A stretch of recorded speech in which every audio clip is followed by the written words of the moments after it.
All right, what is going on, everyone, and welcome back to Mets Weekly. We're live at this very moment on YouTube and on X for pre-game coverage of the Mets versus Phillies Game 4 of the National League Division Series. Before we get into all the craziness, as the Mets are one win away from the National League Championship Series, I want to remind everyone to subscribe to the Mets Weekly YouTube channel if you had not already for live recordings of the Mets Weekly podcast following every single postseason game, which is our post game and our episodes of the podcast. For those of you watching live or on playback, you want to join the conversation in the future, make sure to turn on those post notifications to not miss when we go live.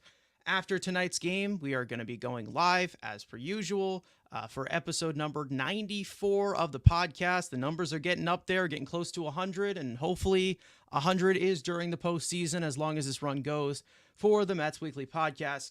For those of you talking right now live in the chat, we say this all the time. We love reading your comments, your questions, your concerns, all of that great stuff that you have regarding this team, every single thought that pops into your head.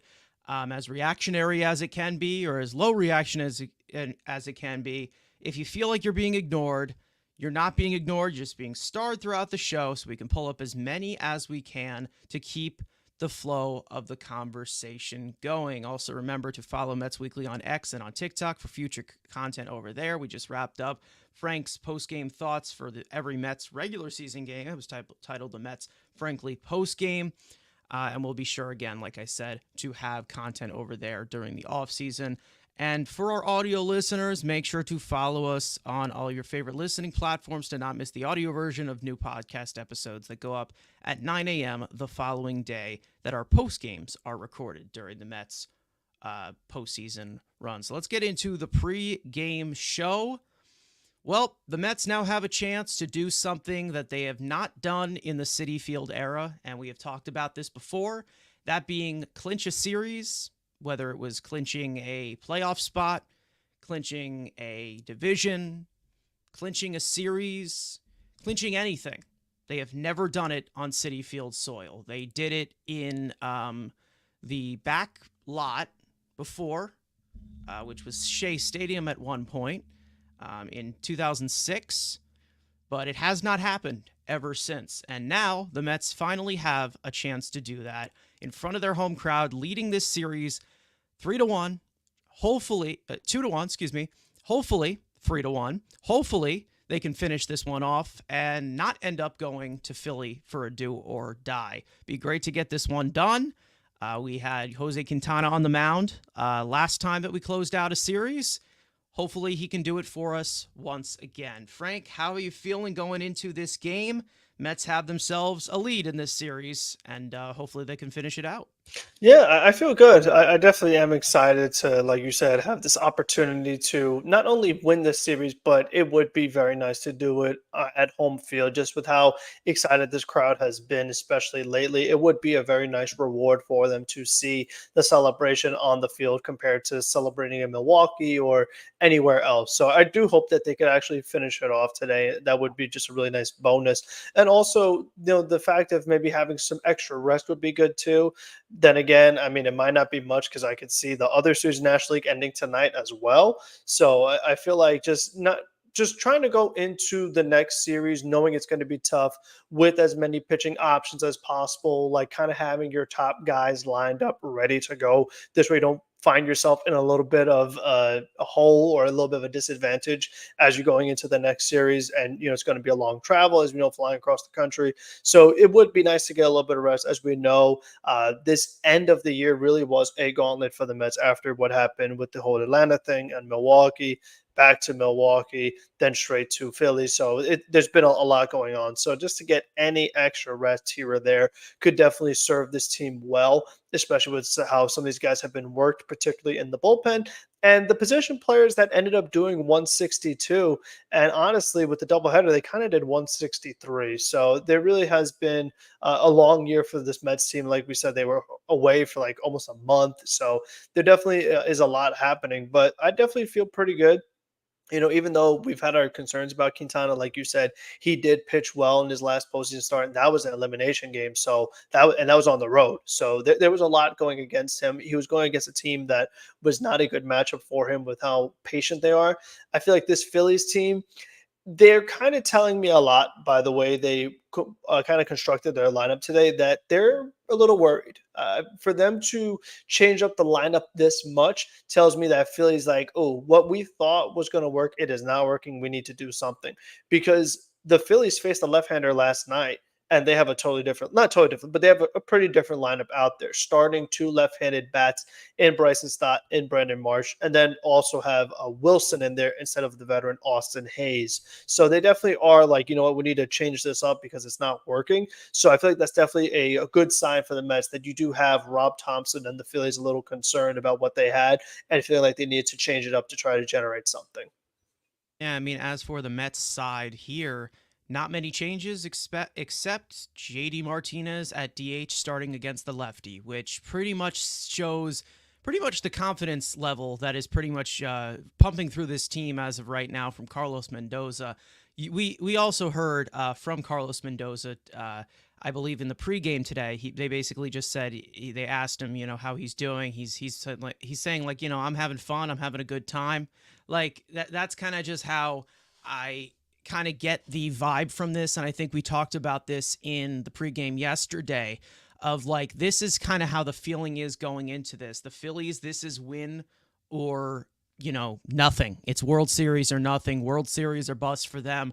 Right now, the Mets are in the current situation where they're just happy to be here. They are happy to be on this run, riding the highs, riding the lows. That's what they've done all season. And it doesn't seem to be anything new for them this year. That just seems to be their mojo of just basically facing this adversity, getting the gut punch, punching back even harder, and then finally playing the most complete Mets game I think I've seen them play in a while. The offense was there throughout all stages in the game. The pitching was there.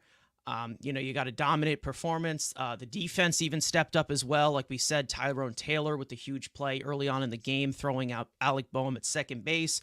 You also had that huge line out that switched that momentum right quick in the sixth inning yesterday. So I do have this kind of feeling as to where there's really nobody that can get to Mets fans at this current moment. And like, that's kind of how I feel with this situation, which is so great because usually we're the ones that are fine. They're always just tense. Right now, the expectations have been fulfilled this year, like we have said. We still want to continue to win. We're competitive. That's what New York fan bases are. We still want to see them go far. But they are just very relaxed. And of course, like I said, we feel a little bit more safety of who's at the helm right now in David Stearns, who we know continues to have a plan for the backup plan to the backup plan, as we have seen him do a lot throughout this season, making all of these moves in season, a lot of turnover, and then finally finding these winning combinations to get them into the playoff race. As for the feeling on the other side with the Phillies, this is kind of the feel that I get. I'm really just seeing a lot of Phillies fans, media, like they really have tried to get in our head so much this week. They have said so much useless crap. They have said so much empty garbage about the Mets. Our stadium's not as loud, or Grimace sucks, or this is that. Meanwhile, you have Mets fans just jumping with Grimace on the 7 line. They don't give a crap. Like, nobody cares. You can really, really tell which side is more tense at this current moment. And I feel like that's kind of just ride this out the best way. And the Mets stealing a game that the way that they did in Philadelphia sets them up for this moment where they could take the series at home. And it's not going to be a better atmosphere for the Phillies as of right now in Citi Field, where the Mets have a commanding lead in this series for the next 9 innings. Yeah, and I think honestly, game two was a really winnable game. I mean, we just talked about how the bullpen totally fell apart, but that was a really winnable game for the Mets. So like, this series could have been over already, honestly. Like that's just kind of how well this Mets team has played, especially in this series. So right now, I don't feel overly concerned. Like obviously the big pressure is on Philadelphia, but I do really want them to win today's game because trying to go into game five into Philly to face Zach Wheeler and beat him again, that is asking a lot. Yeah. So I would just like to, I feel like today is a much, much easier game. So it's like you got to take advantage of that and win this one. And Rob Thompson said that speaking of Wheeler, they'll use him if they feel like it's an emergency. I wonder what constitutes as that. Maybe like all of a sudden it's a blowout. Like the Mets have like bases loaded and a couple runs in early and they have to go to a long man, like maybe something like Yeah. that. Because what else would he consider emergency? Because if you're I don't know, it's just like because you're I still kind feel of like playing that game it's of like maybe if you it's like a use one Wheeler, what's your game five plan? it's like maybe it's like a one-run game and they're facing the top of the order. That's probably what I'm guessing. Maybe they would go to Wheeler. Because even though they have a lot of high-profile stuff in this bullpen, we have destroyed them the whole Yeah, the time. Mets have I gotten to mean, we just have about everybody. tormented their bullpen this Yeah. entire series, all three games. So, I mean, the Mets are in a really good position as of right now. Could it change after 9 innings today? Maybe. Could it make us a little bit nervous going into game five? Maybe. We know that Kodai Senga could be available for game five if it goes to that. But right now, we are in a current situation where it's lined up for us for everything to just fall in place like it did last night. Hopefully, it happens once again. Hopefully, there isn't another momentum shift. But again, off of a great victory they had last night, there's nothing really. I don't really think there's nothing to be worried about currently at this current moment. It could change again, like one instance we talked about this before. One instance could make it change and change the outcome of this one. But I feel like right now the Mets are just playing so loose right now. They are playing so comfortable right now, and again, like to the team with the expectation. Maybe there's a factor of where there was that little layover where they got the first round bye. You know, the momentum has definitely shifted towards the Mets' way throughout this entire series. Even in that game too, like you said, that was a winnable game for them, but they just couldn't get that final out. They were able to get it last night. Hopefully, they can continue that with the Citi Field crowd behind them. But as for other Mets fans here that are not at the game, most likely, or maybe they are at the game right now and just chilling with us before it starts to ease some of the anxiety. Lane coming in saying, "Let's go Mets!" Absolutely. Daniel saying hi. Another Daniel saying hi. All the Daniels, all they travel in bunches in our streams. Ian coming in. I don't know this guy, but I think he's saying FTM, which I believe is "fuck the Mets." Hey, listen, if you're a Phillies fan. I expect nothing less. Listen, I expect nothing less. Christopher coming in saying, celebrate, then rest. Yes, Frank, he does agree with you on that one. Also saying that he wants the Padres to win in 5, tiring them out, making them play a little bit more. We'll see what happens. I do think that, come post game, if the Mets do win this game, we will definitely have a poll, and I will let you know of which team you would prefer to play, Dodgers or Padres, obviously. But we're not there yet. Of course, we still got to finish the job, of course. But we'll see what happens when, tonight, again, a lot of pressure is on the Phillies. The Mets are in the driver's seat. It could change. Again, it could be winner take all. You never know with how this series has gone. Now, when it comes to Jose Quintana, I just want to talk about him for a little bit. There are a few keys here, and that being just the overall platoon matchup, specifically with guys like Schwarber, guys like Bryce Harper, of course, Bryson Stott, who I know has not really hit lefties that well. Marsh does not hit lefties at all.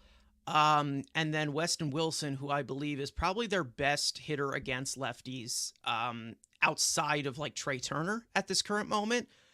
So when I say, the bottom third of this order, we've talked about bullying them to, try and challenge them. I think that the main thing here for Quintana, it always is for all of his opponents, but especially against a Phillies team like this, a very uppercut Phillies team like this, is to get chases. He needs to get them to chase out the zone. He needs to locate properly, and that has been one of the vintage Quintana things of as to why he's been able to overcome a lot of inconsistency in the past, being able to locate the way that he does. This year, he has not done it well. We know that he's given up a lot of long balls this year. So, it could be a death match for a matchup against the Phillies, but he just needs to locate properly. And I think that that's what they need to look at right now. The lefty-lefty matchups, you also have, hopefully you can, bring over some ground balls with the sinkers, of course, like we have talked about throughout this entire series. This Phillies team hits a lot of ground balls. Frank, what are you looking at for Jose Quintana going into game 4? Yeah, I mean, he didn't walk batters in Milwaukee, and I kind of want to see him keep up that same approach because, like we said, against this Phillies team right now, it is very important to not give the guys in the bottom half of the order free bases, especially if you have someone like a Marsh who struggles against lefties. You don't want to have extra traffic on the bases for Schwarber, Turner, Harper, because those long balls, 1 run all of a sudden becomes 2 runs or more. So if they're going to get the big swings, you want it to result in the least amount of runs as possible. So I do want to see Quintana be more aggressive, especially against that lower half, not give them any easy opportunities. But one of the other big keys for me for the Phillies is Alec Bohm, because Bohm has been, one of their big guys for them. I mean, he's batting after Castellanos, and Castellanos has been very good this series, but it's been a struggle for Bohm since he's come off the injured list. He's had a really rough series. He finally gets a hit yesterday, and then he gets thrown out of second base by Tyrone Taylor. And then you can see Bohm just in the dugout, just absolutely pissed off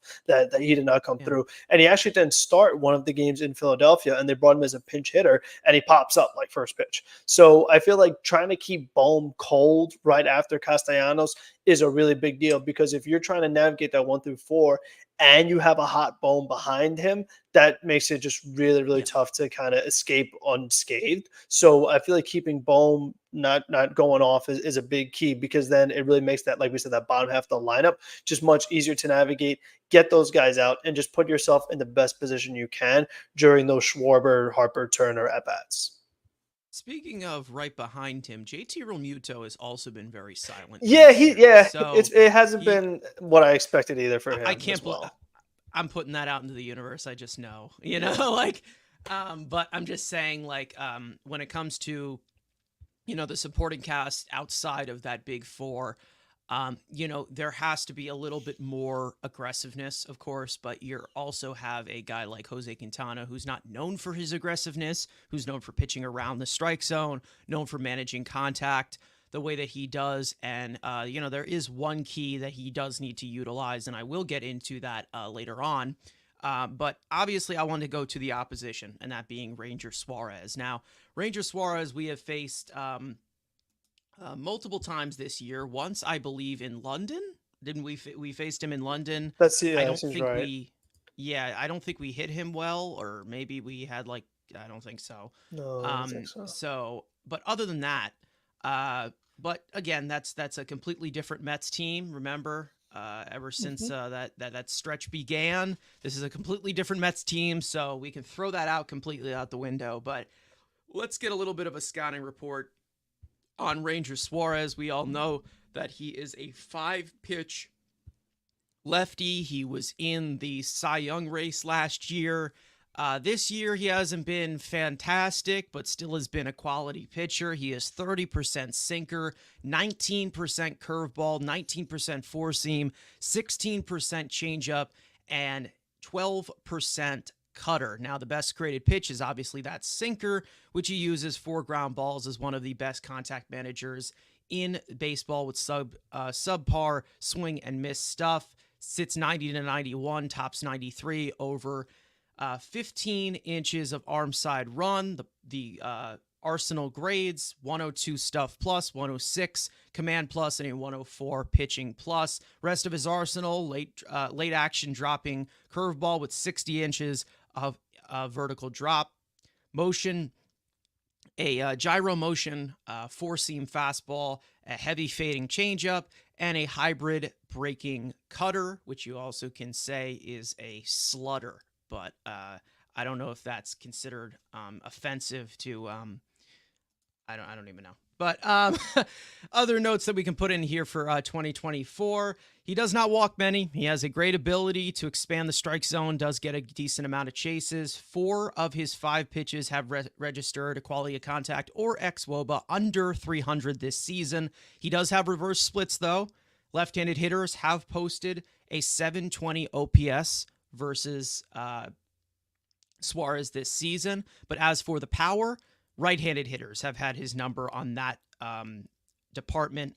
11 of his 14 home runs surrendered have been against right-handed hitters. And of course, the career that Ranger Suarez has against the Mets, a 3.52 earned run average in 16 starts and 53.2 innings pitched. It's definitely been a tale of two halves for somebody like Ranger Suarez. I know that in the second half, he's really struggled. So I feel like the overall approach here is not really as much as the power, because he does not give up that many extra base hits. He does not give up that many fly balls, to be honest.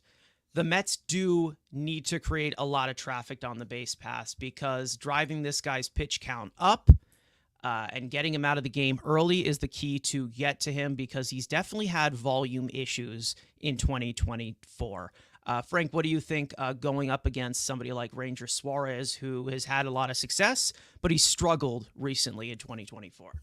Yeah, I mean, the second half struggles have been really bad for Suarez. I mean, you're looking at it in the first half of the season, he had a 2.76 ERA, second half 5.65, and pretty much July, August, and September were all brutal months for him. But one of the things that's very interesting to me was you were doing that breakdown as far as like, don't rely on the long ball, look for the traffic. I was at the game that the Mets played the Phillies in Citi Field September 21st. Ranger Suarez made the start, and there was a lot of traffic on the bases. He gave up 5 hits, he gave up 3 walks, but he only gave up 2 runs, and those 2 runs were the home runs that were hit by Francisco Alvarez and Luis Angel Acuna. So maybe that was a bit of an outlier performance by the Mets that, they were able to get the long ball from him. But just the fact that they got so much traffic on the bases against him was encouraging. It was just frustrating how often they left guys on base. And a lot of it was those ground balls, and it was against left-handers. It was like Iglesias gets on and Nimmo grounds out. Like Lindor wasn't in the lineup that day. Like we said, there's been like some adjustments as far as who was there, who wasn't there. I think Bader actually started that day, of course, instead of Taylor. So there was like those slight lineup adjustments. But I think for me, I would have considered Acuna today just because he did have the home run last time they faced each other. I don't know. It's kind of one of those situations I've talked about. Like, let's say early in the game, Taylor's got a couple guys on. I would consider pinch hitting Acuna there and then let Bader take Putting over. Acuna in center field then? No, I would have Bader do defensive replacement, but I just think that, All like right. we talked about with Quintana, insurance runs, I feel like are just going to be such a big key. I mean, Philly's going all out today. I mean, this is elimination for them, so you have to give yourself as much of a comfortable lead as you can, especially when it's like, even with Suarez, like I said, they had those opportunities and didn't come through. I feel like you don't want to waste opportunities to be like, oh man, if only we had scored in the third inning or whatever, because now he's in a groove and we didn't come through any other times. So I feel like that's something to consider for me. But honestly, with how little playing time Acuna has got the past couple of weeks, I don't predict that he would hit another home run. But I just think that, like we talk about matchups and things like that, it's worth a consideration. But with how Taylor's been defensively and everything, and he's been able to put bat on ball for the most part, I do understand the decision to just kind of stick with what's working. Like, if it ain't broke, don't fix it. So I'm totally okay with that, because overall the Mets offense has been very good this series. I mean, they've had like 6 runs almost every single game at least. So they've been doing really good there. So there's no reason to totally shake it up. But I feel like overall, since Suarez has been struggling in the second half, this is a massive pressure start. I feel like for the Mets, just kind of waiting for your pitch. I like we talked about all those little things, but they had left, I think it was like, I was looking at it, 11 guys on base the last time. Yeah, they left 11 guys on base the last time Suarez made the start against the Mets, and they went 3 for 12 with runners in scoring position. And even most of the damage the Mets did in that game was against the Phillies bullpen. It was Arion Kekrig, again, one of their like big guys that the Mets scored 3 runs off of later on in the game. So I feel like it's kind of one of those things too, where you don't want to leave a ton of guys on base, which they've done pretty good so far this series of getting the big hits. But I feel like that's something you have to watch out for. But the other thing is that, like, The JD Martinez aspect against a ground ball pitcher, I don't love because that has double play written all over it. And that's the one thing that concerns that we talked about yesterday with Viento's lack of speed. It is tough for the Mets when they are facing a ground ball heavy pitcher when they don't have that much speed in the lineup. JD Martinez is 2 for 9 against Ranger Suarez in his career, and he has a extra base hit against him, so that could take away the double play. But as for the outs, I believe I am looking at it. We have 1, 2, 3, 4, 5 ground outs against Ranger Suarez, along And with only those 9 hits. ABs. And only 9 ABs. That's over half the time. That's That's basically rough. what you're looking at. In total, it's a sub 700 OPS against him. So overall, he does have some success, but he also has some failures as to where he could be grounding into double plays. But that's pretty much every single right-handed hitter and left-handed hitter against Ranger Suarez, who is one of the best contact man. So even then, it's like again, I know they're not going to do it, but I feel like there could have been a consideration to do something along the lines of like you start Acuna at second, move Iglesias to third, and have Vientos DH. I mean, that's something that maybe I would consider, but overall, just because at least he's hit the home run very, very recently. So, but again, I understand they don't want to just throw the rookie into the playoff start as well. So I get it, but I feel like it's something that at least could have been considered. It's really hard for me to bank on home runs against a pitcher like Ranger Suarez. And yes, you had the back-to-back from Alvarez and Acuna, but like I said, from No, it wasn't right-handed back-to-back. hitters, Bader got out in between them, I remember. Bader got out in between them. Forgot. We have to mention that. 11 of the 14 home runs, like I said, against right-handed hitters, and 14 home runs from a starting pitcher throughout an entire season, pitching 150 innings.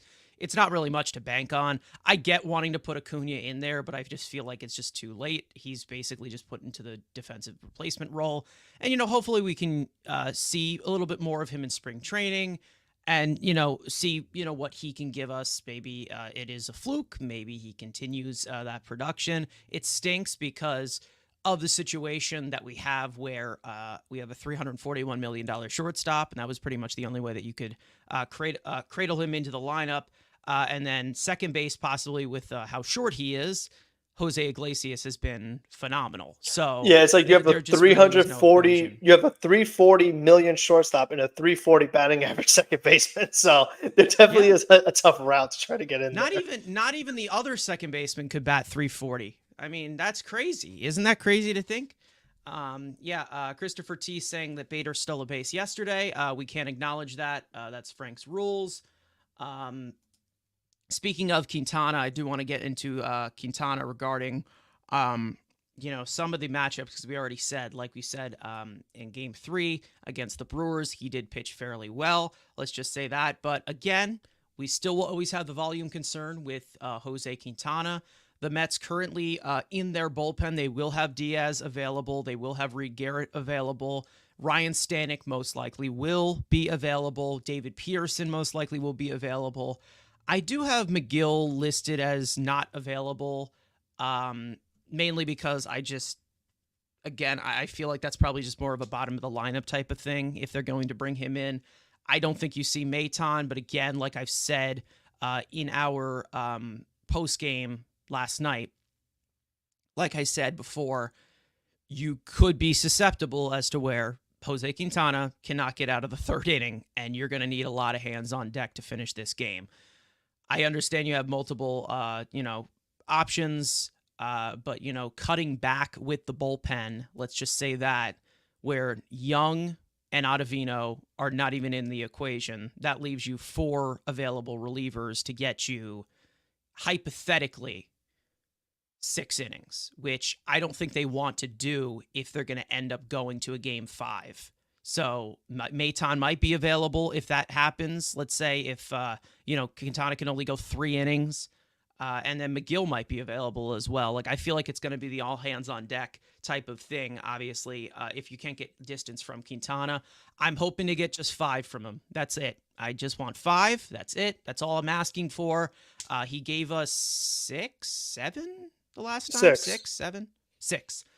which was great, which was all that we needed, of course, to keep us in the game. Obviously, we had those late game heroics because Jose Budo struggled giving up those back-to-back homers.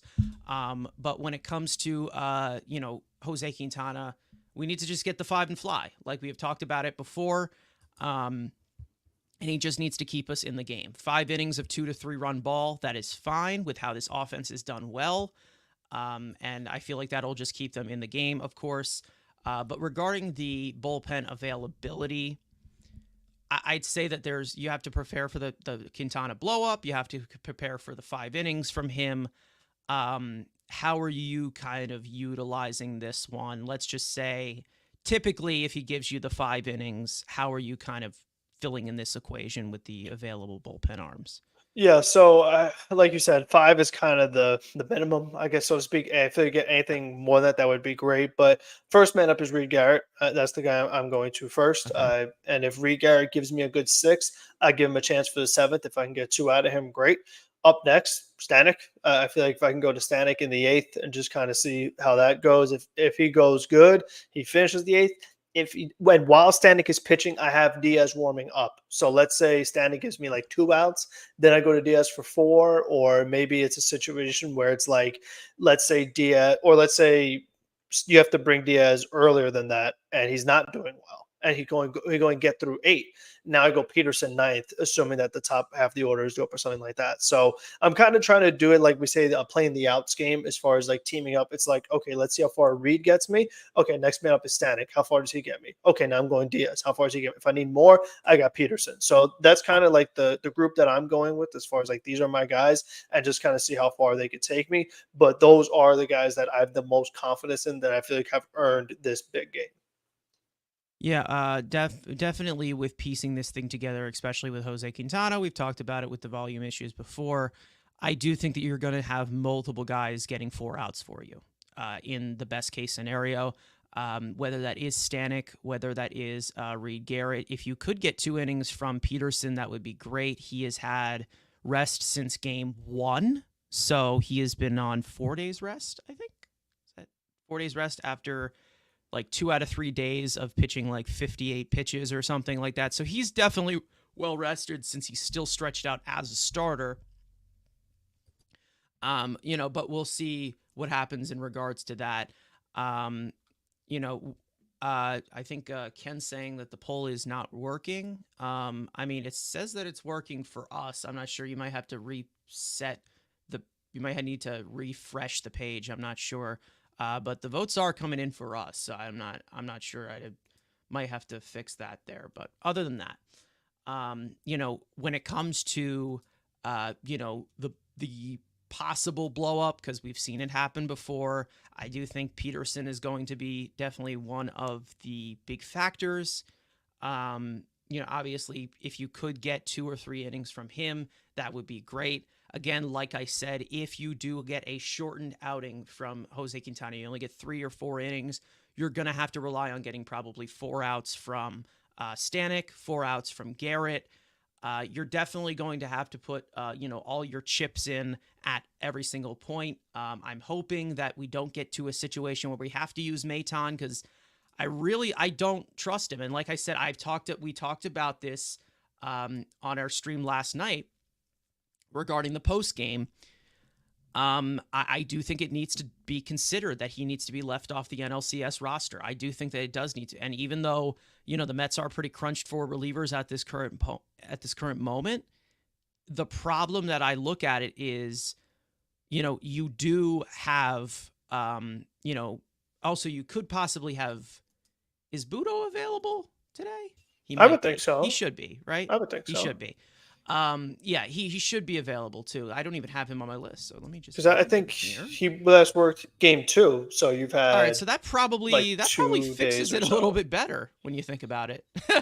Yeah, but honestly, Budo was pretty rested game 3, and we saw the home run derby that happened. So he's still like I said, I'd rather go Stanek 2 days in a row than him. I think that you're covered. In terms of length, he can give you multiple innings. Yes. In terms of length, you're kind of covered with a Budo or Peterson, something like that.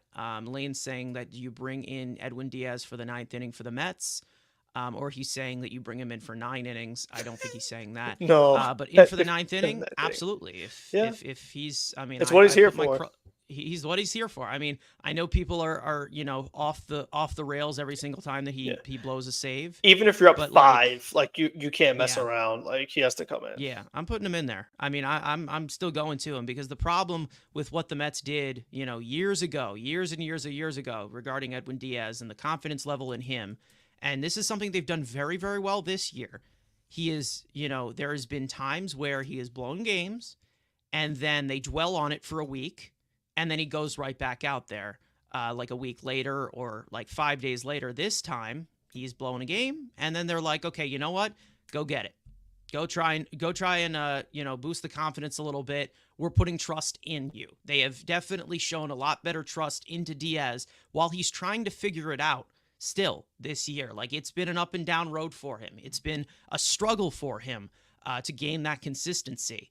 Do I think that he will get the consistency back eventually? Absolutely. Now is not the time, but hopefully he can get that. Hopefully he can get that one outing if we need him to in game 4. And then regarding the rest of the bullpen, just building the bridge pretty much. And hopefully, again, I'm hoping we get our 5 innings from Jose Quintana. That's all we really need to set us up into this position because, again, our bullpen could possibly do the rest in length. Let's just say that, even though it's been a struggle. Your main struggling arms right now are not really available. Let's just say that. Aside from Diaz, but Diaz is on a different, caliber of, okay, well, we're paying you $102 million. You're going to go out there whether you're struggling or not. But regardless of, the staff and the pitching staff and bridging this thing together, I am hoping that you get 5 innings from Quintana. That's the minimum of what we need. 6 innings is perfect. So if Jose Quintana goes 6 innings, I have a huge confidence shot that we're going to win this game. And I will tell you right now, if he does go 6 innings, the Mets will win this game. And I'm putting it out there. If Jose Quintana goes 6 innings against this Phillies lineup, the Mets will 100% win this game. And if I am wrong, I don't even know. Do I have to shave my head to make myself look even more bald? I don't know. Whatever you want me to do. But that is what I'm putting on the table. That's my. I'm not a betting man. I've never been one. I've never been a gambler.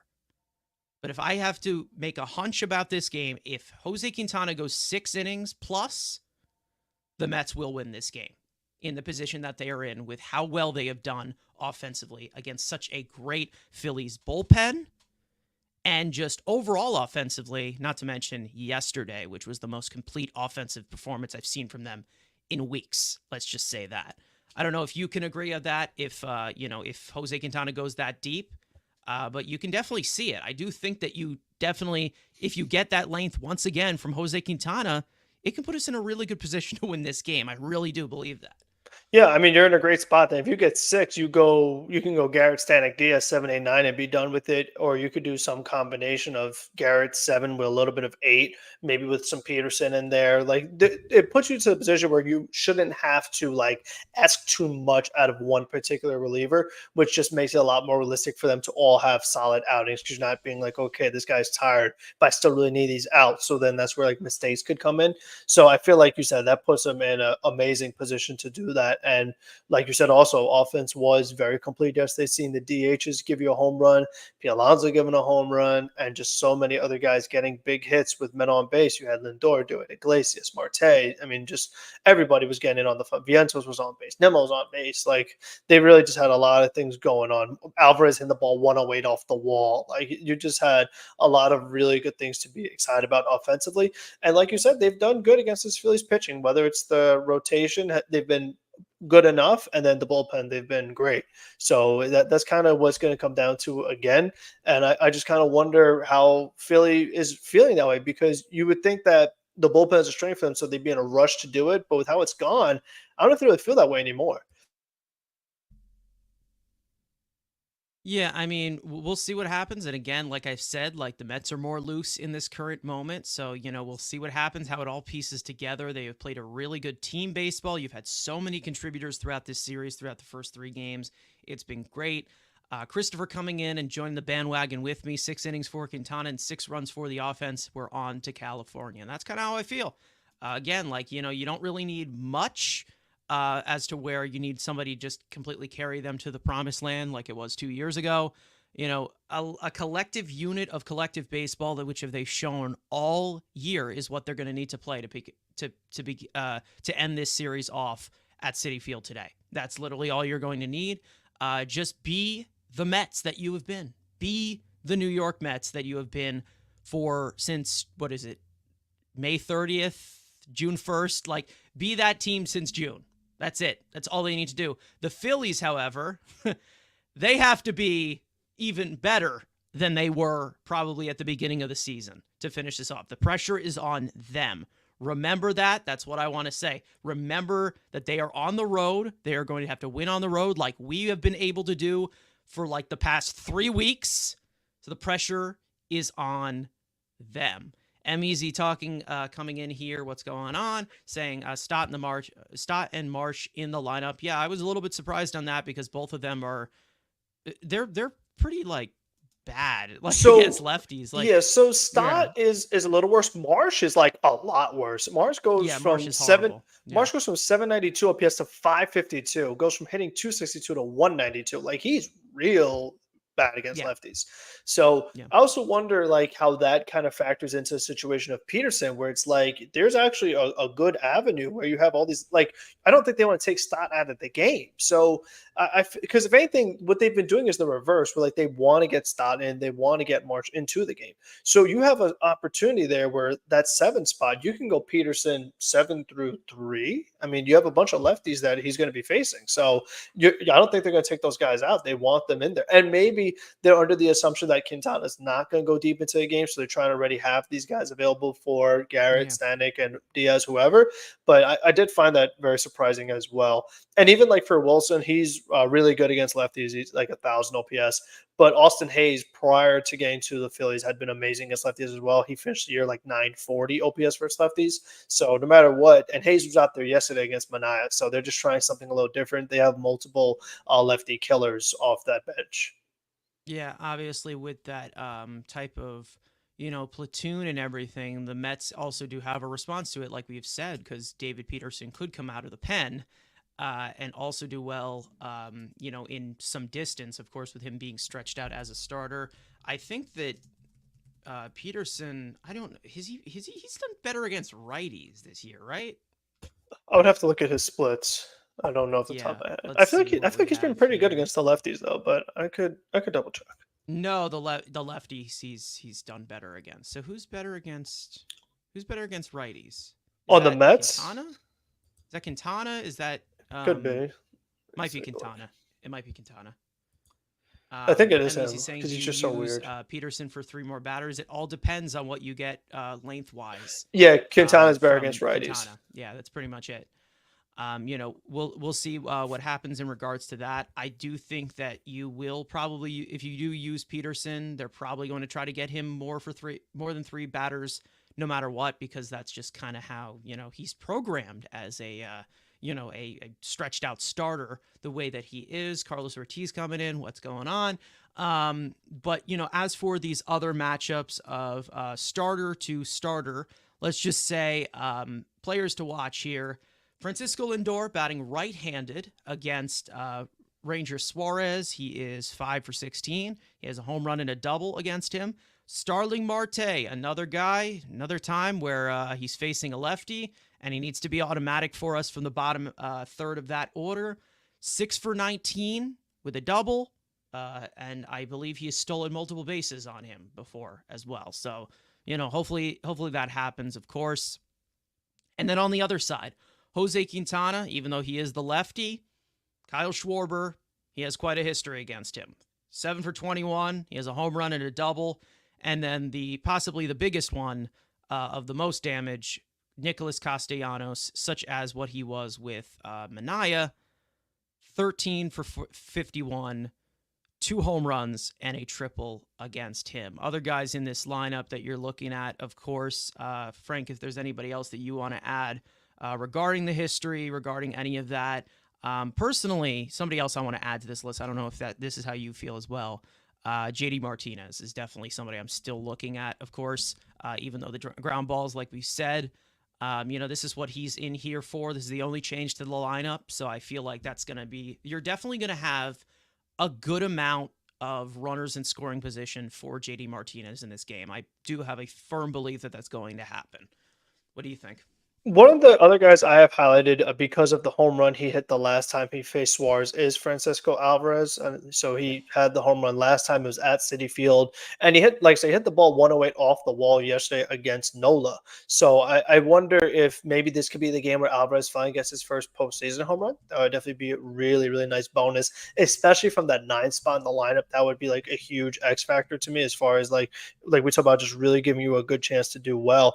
JD Martinez, though, so far, I mean, like in the small sample size, he's been good in the pinch hitter role. Honestly, like you bring him in to get like a hit with men on base or a walk. When he started the second game of the series, he went 1 for 4. So it's been a little better for him than it was when we were like just bench this dude in September when things were getting really, really ugly Yeah. for him. So you feel like just with the amount of guys you have out there, there are plenty of good opportunities. I mean, could Alonso keep it going? I mean, he's got a couple homers in this series already. Nemo's got a homer in this series. Obviously, Vientos has some.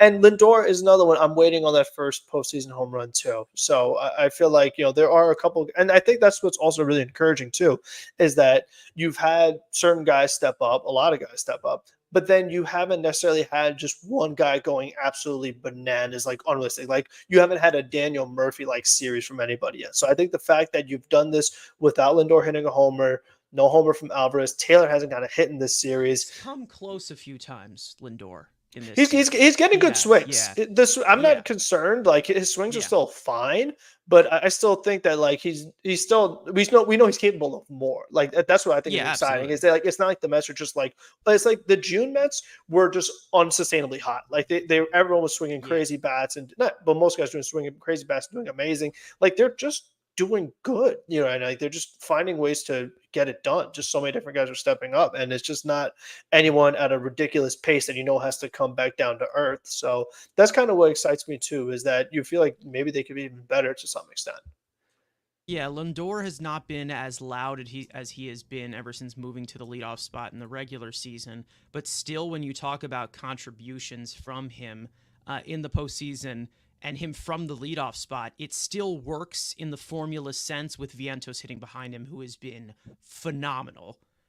He still has a 379 on base percentage in the postseason. So I mean, like that's what I mean. Like even when you don't see that much noise from Francisco Lindor, you're still getting a contribution there. You still want to see him pick it up a little bit. I know he drove in one of the insurance runs last Yes, night, he had that had an one extra down the base line. hits, Yep. extra base hit. M Easy saying that JD and Alvarez need to join the party offensively. That would be awesome. Again, 1 through 9. We know that the Mets have a lot of threats. They have a deep lineup this time around. Times that we pray for. Let's just say that we prayed for them to have a deep lineup like Used to pray this. for times like this. As to where the only debates we're having is Tyrone Taylor versus Harrison Bader. I'm glad to just be arguing about one position rather than 5. So it's great to see it's great to see that again. Again, like it's just showing you what depth does for a team the way that they the way that they do. And listen, I think that again, collectively as a team, they've just continued to do it. They just continue to get contributions from everyone, and that has continued to give you these balanced games. And I feel like the best contributions all around was last game. Game 3, again, they played a balanced game of baseball as to where they didn't have to fight from behind. They got ahead. They did everything that they needed to do. We talked about Aaron Nola. The key to get to him is the long ball. They got to him with the long ball, then knocked him out where he could not get the strike zone. He got a little tired at the end there, which is actually unlike Aaron Nola, to be honest. Very unlike Aaron Nola. But he just was not effective enough to put them in a position to win. And then the Mets just ran away with it. They got the momentum at the right point. They got the outs at the right point. Everything fell into place perfectly for them. Obviously, if you're talking about it in terms of luck, in terms of earned, luck swings both ways. Let's just say that. So they're going to have to prevent the momentum going into game 4. But as of right now, with the Mets as loose as they are currently, like I said, the atmosphere, you have the team that is just jumping around with Grimace on the 7 line and chanting, "Oh my God," in the stands. And then you have a Phillies team that is World Series or bust right now, has a bunch of money committed to their payroll, have lots of stars, a top-heavy lineup that they hope they can finally get to the promised land after 2 playoff runs that ended shortly of them winning the World Series. So, it's 2 different sides. The Mets currently, that's the field that I have at this current moment. Again, like I said, it could shift at any point. But of course, going into this game 4, you cannot help but feel confident about what has been going on. As for wins, stacking them up once again, let's get into the keys that I have, or you want to call it Carson's keys, because they have the same sound, I guess. Alliteration, I don't fucking know. Anyways, my keys to the game, very simple. Let's just say that we've already dropped pretty much hints, pretty much going on with these matchups, of course. Number 1 being, of course, make him work. Although Suarez has put up quality this year, he has struggled to get deep into games, and he is averaging 15.7 pitches per inning, which is 3rd among MLB starters this season. And Suarez, of course, having the lack of swing and miss stuff, that could knock him out of the game early. Suarez has not thrown a pitch in the 6th inning in 15 of his 27 starts this season. You have to drive up his pitch count. Don't let him expand the zone the way that he does. Do not bail him out. Let the mistakes come to you. Number 2, also being Suarez related, set the table. Suarez does not regularly allow a lot of base runners, but in his last 8 starts, he has walked 13.4% of batters and has over 10 hits per 9 innings. But when Suarez is forced to pitch from the stretch, hitters are slashing 279, 338, 426 this season, and hitters also have a 344 batting average on balls in play versus Suarez with runners in scoring position, which is 4th worst among starting pitchers this season. Final one has to do with Jose Quintana, out in front. Even though we're expecting Jose Quintana to succeed getting ground balls against this uppercut team, his best outfit pitch this season has been his changeup. Quintana right now, he's in luck because 51.8% of batted balls from the Phillies against changeups have been ground balls. As someone who likes to throw it to the arm side, Quintana will be able to put away right-handed hitters and left-handed hitters while using the lower third of the zone. If he can locate the changeup, they will chase a lot. It's kind of just like Shamanaya yesterday. This is the best way that Quintana can prevent a lot of A-swings against a slugging Phillies lineup. So, Frank, I'll go to you with these keys. Of course, if there's any specifics that you want to add going into game 4, what do you think? Yeah, I really like the key of trying to work up the pitch count. I feel like that's going to be a big thing and not expanding the zone. I feel like the Mets did a good job of that last night against Nola. I really feel like when the game turned is when they had the Nimmo walk and the Alonso walk. And like I said, in particular, Alonso not chasing on that outside part of the plate. And again, it's like the pressure is on the Phillies here. So don't bail them out. I mean, like we said, don't give free walks to bottom of the order, but offensively, don't swing at bad pitches. I feel like just trying to really stay in the zone is really going to be the key here. There's no reason to be swinging at everything unless you have another brutal umpire, which hopefully shouldn't happen again. So I feel like overall, just not beating yourself is really what it comes down to. I mean, they've done such a good job in this series, especially offensively, because you're looking at the output total. They've scored at least 6 runs in all 3 games. So their offensive approach has been working. So I feel like they just need to kind of stick with that and not try to do anything too crazy. So like you said, I think making him work, the fact that he hasn't pitched deep into a game lately is definitely a big key as well. Because if they have that going again, we have to go to the bullpen early with how much this Phillies bullpen has been used already, and the Mets' success against the Phillies bullpen, you kind of feel like that puts you in a good spot, especially with Estevez throwing 26 pitches yesterday. So they already used Orion, they used Alvarado, so they had Strom warm up at one point. So I definitely feel like trying to get him out early and not chasing are really the two ones that stand out the most to me. Christopher coming in here saying that the keys are a nice touch. Thank you. I wish they were a little bit shinier. I'm not gonna lie. I'm gonna try to maybe filter them to be a little bit more shinier because I feel like that would be the best way for them to stand out. But as for enough of the graphic talk, let's just say I think that I'm expecting this game to be a lot more of a grit and grind game as compared to the first three. When you have two guys on the mound that like to slow down the pace of the game, kind of locate. There's going to be some wait for their pitch. There's going to be some set the table. There's going to be a lot of situational hitting that the Mets are going to have to succeed at. Let's just say that. And we'll see what happens regarding, Jose Quintana, like we have said. I'm hoping for the 5. If you can get 6, like I said, they're going to win this game. I think that if you get 6 innings from Jose Quintana, you are going to win this game. Now, we got about 5 minutes left for you guys before we give you guys about a half hour going into game 4 here. And, of course, our post game that will be about 15 to 20 minutes afterwards, which will be our podcast, episode number 94.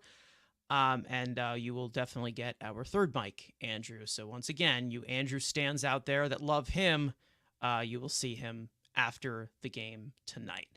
Frank, I'll go for you. Any final thoughts you have going into this game 4, which could be the final home game that Pete Alonso ever plays as a Met? Yeah, no, like I said, I feel like they just kind of stick with what's been working for them. I mean, they've gone really far in this series. They're doing a really good job. So just kind of keeping that and just kind of keeping that relaxed mindset has got them this far. So, I mean, like I said, just don't change anything now. Let's not try to reinvent the wheel or anything. Just kind of use the power of grimace, the OMG, just all that. Just just kind of ball it all up and just use the power of friendship. Yeah, absolutely. I mean, it's only crazy if it doesn't work. That's how they say it. And for so far, it has been hilarious. Listen, I'm not saying that this is, again, I don't think by any means anybody thought that this was going to be a World Series team or be a huge playoff team. But, I just see it as a bunch of dorks that play baseball. And for some reason, it just works. They just have the magic at this current moment. And you know what? Instead of questioning it, we're going to enjoy it because we have not seen deep playoff runs recently. And it would be nice to see them close it out here on their own field. Again, like I said, for the first time in Citi Field's existence, this would be the first time that they clinch anything. I'm pretty sure the only time that this team has ever been like jumping up and down on the pitcher's mound has been for the 2 no-hitters. I'm pretty sure that's the only time that has happened. But as for our actual clinchings, it has never happened. Like we said, with all the history here, Cincinnati, 2015, that was the division. The NLDS in 2015, that was in LA. 2015 NLCS, that was in Chicago. Of course, we lost the World Series on our own home field in 2015, 2016.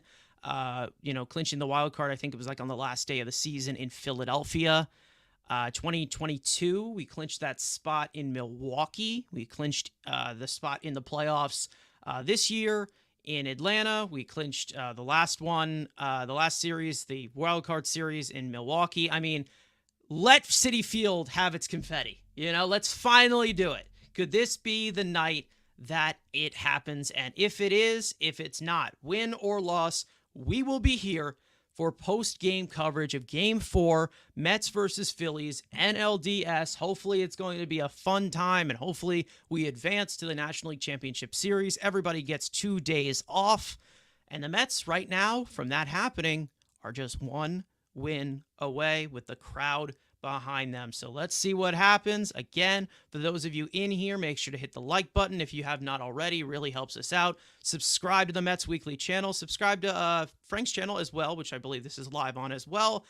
Follow us on Twitter, TikTok, all that great stuff. Links are in the description, as well as our third mic, Andrew, who will be here for the post game, like I said. All the links are in the description. You guys know the drill by now. For those of you in here watching on YouTube and Twitter or X or whatever we call it these days, make sure to enjoy the game. And of course, as always, let's go Mets, and we'll see you guys tonight.